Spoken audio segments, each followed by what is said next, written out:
محتاج قد ايه علشان اتقن اللغة؟ طب انا محتاج قد ايه عشان اتكلم زي الاجانب؟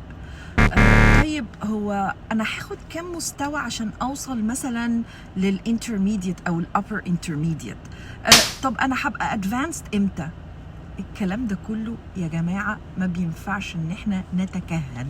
لما باجي اخد كورس ما بينفعش اسأل الانستراكتور او الشخص اللي هيديني الكورس انا هاخد قد ايه عشان ابقى متقن اللغة كويس واعرف اتكلم انجلش وابقى زي الاجانب والكلام ده كله. الكلام ده يا جماعة مش حقيقي.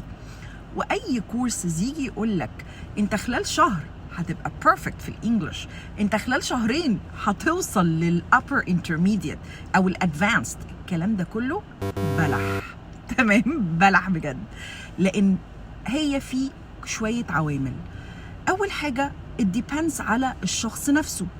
هل انت اللغه دي مخليها جزء اساسي من يومك يوميا ولا لا؟ وبرضو بيختلف من شخص لآخر على حسب المستوى اللي انت اوريدي فيه.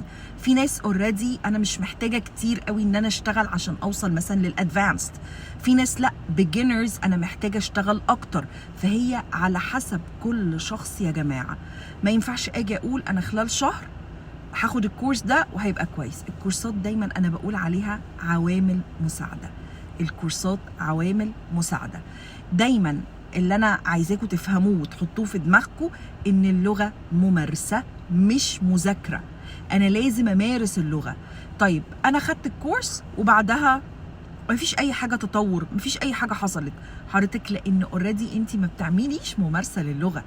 انت ممكن تكوني اخدتي كل ده خزنتيه في دماغك وبعد كده انا ما عملتش ابلاينج لاي حاجة. عشان كده دايما الكورسات الصح باخد الكورس، باخد اللي انا بيفيدني، لكن لازم اطبق عليه، لازم يبقى فيه تطبيق.